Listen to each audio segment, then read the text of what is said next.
Dahulu, hiduplah tiga putra raja yang tampan. Ayah mereka, sang raja, telah meninggal beberapa tahun yang lalu.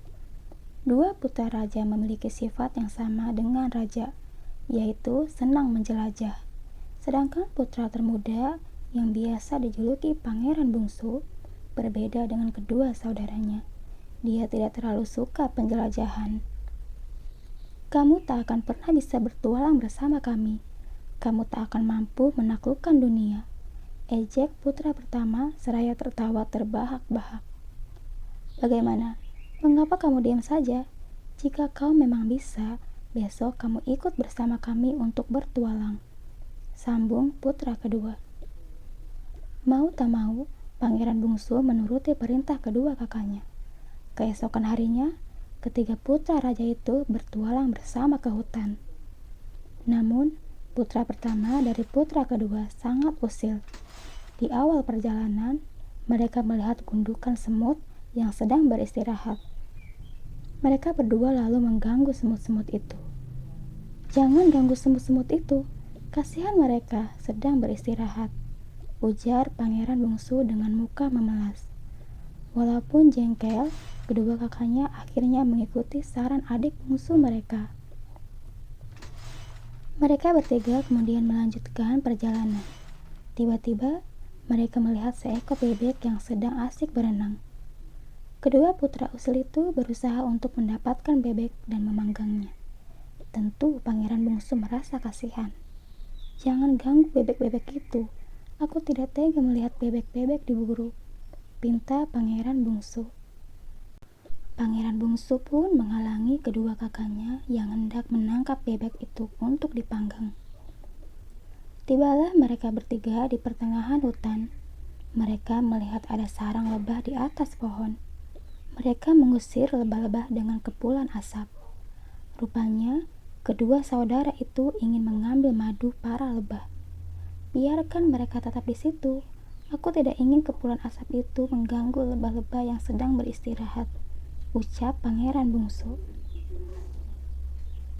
Pangeran bungsu kembali berusaha menyelamatkan hewan yang akan diganggu oleh kedua saudaranya. Ketiga bersaudara itu kemudian melanjutkan perjalanan mereka. Setelah beberapa saat, mereka menemukan sebuah istana yang amat megah. Mereka pun masuk dan menjelajahi setiap ruangan. Mereka lalu melihat 3 kamar yang terkunci, dan mereka mengetuk pintu tersebut. Bukalah pintunya, Tuan.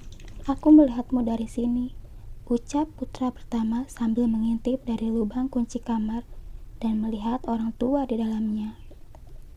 Orang tua itu pun keluar dari kamarnya tanpa berkata apapun. Dia hanya mengarahkan ketiga putra itu untuk ke meja makan. Mereka pun makan bersama.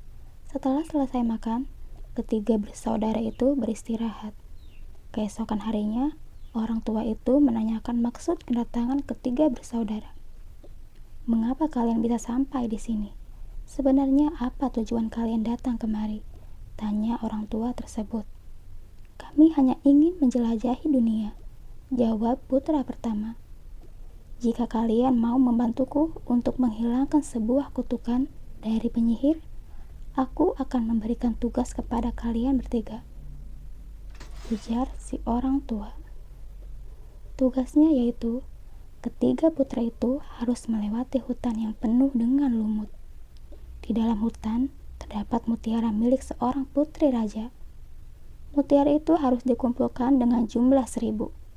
Jika tugas tersebut tidak dapat diselesaikan hingga matahari terbenam, maka ketiga putra itu akan berubah menjadi batu. Tugas kedua yaitu mencari kunci yang jatuh di dasar danau. Tugas ketiga yaitu memilih putri raja di antara 3 putri. Putra pertama berusaha mencari mutiara-mutiara itu. Sayangnya, dia hanya bisa mengumpulkan 100 mutiara hingga matahari terbenam.